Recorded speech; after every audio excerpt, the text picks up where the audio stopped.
Question number 4 देखते हैं। तो भारत में 19वीं शताब्दी के जनजातीय विद्रोह के लिए निम्नलिखित में से कौन से तत्व ने साझा कारण मुहैया किया है? तो अब 19वीं शताब्दी में जो जनजातीय विद्रोह हुआ था उसमें कौन कौन से कारण थे विद्रोह के, उसके बारे में बात कर रहा है। तो जो कथन सही है उसको सही करना है। तो पहला है कथन, देखते हैं कि भू राजस्व की नई प्रणाली को लागू होना, जनजातीय उत्पादों पर कर लगाया जाना, वाला ऑप्शन वाला कथन ही है। दूसरा ऑप्शन है कि जनजातीय क्षेत्रों में विदेशी धर्म प्रचारकों के प्रभाव। ठीक है, आगे देखते हैं। जनजातीय क्षेत्रों में बिचौलियों के रूप में बड़ी संख्या में महाजनों, व्यापारियों, लगान के ठेकेदारों का बढ़ना। ठीक लग रहा है।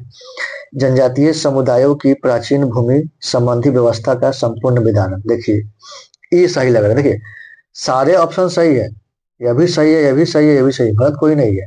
लेकिन इसमें हमको देखना है ब्रॉड, जो सभी को कवर कर जाए। ठीक है, जो सबको समाहित कर ले, उस तरह का हमें कथन देखना है। कथन तो सब सही लग रहा है। ठीक है,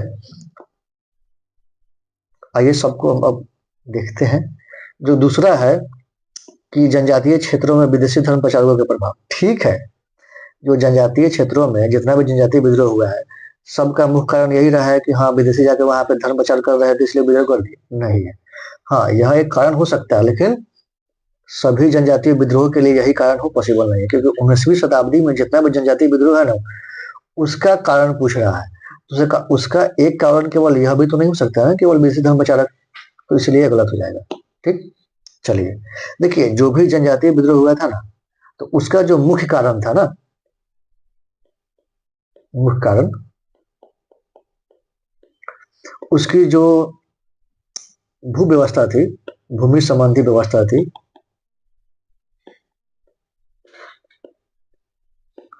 उसमें आपका हस्तक्षेप, इसमें अगर कोई हस्तक्षेप कर रहा था, जनजातियों की जो भू संबंधी व्यवस्था थी, उसकी जो सामाजिक व्यवस्था थी,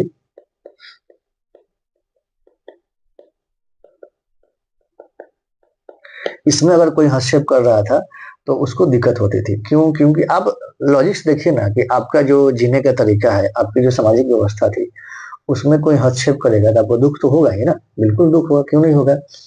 तो इस तरह की, अब उनको भी हस्तक्षेप कर रहा था, उनको भी दिक्कत हो रहा था, इसलिए विद्रोह कर रहे थे, तो भी खत्म हो गया।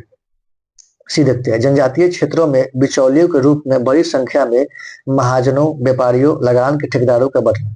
ठीक है, यह एक कारण हो सकता है, लेकिन यही कारण हो कि हाँ जितना भी जनजातीय विद्रोह हुआ है उसका एक ही कारण हो, नहीं, इसलिए यह भी गलत हो जाएगा। ये केवल मतलब छोटा संक्षिप्त रूप है, हमको ब्रॉड देखना है। दूसरा, भू राजस्व की नई प्रणाली लागू होना और जनजातीय उत्पादों पर कर लगाया जाना। ठीक है, यह भी एक कारण हो सकता है, लेकिन यही कारण हो पूरा विद्रोह करने के लिए यह नहीं है, क्योंकि अभी बताया ना कि उनको मुख्य रूप से दिक्कत क्या था, उसका जो भूमि संबंधी व्यवस्था थी, उसका जो सामाजिक व्यवस्था थी, अगर उसमें कोई हस्तक्षेप कर रहा है, उसमें कोई रोड़ा डाल रहा है, तो विद्रोह करेंगे। ऑप्शन डी देखिए, जनजातीय समुदायों की प्राचीन भूमि संबंधी व्यवस्था का संपूर्ण विधान, पूर्ण रूप से विधान, कि भाई आपका जो व्यवस्था है उसको हम नहीं मान रहे, संपूर्ण रूप से हम खत्म करना चाहते हैं, इसलिए विद्रोह हो सकता है। और हर एक जनजातीय विद्रोह का एक मूल कारण जरूर था, ये सारे चीजों को कवर कर रहा है।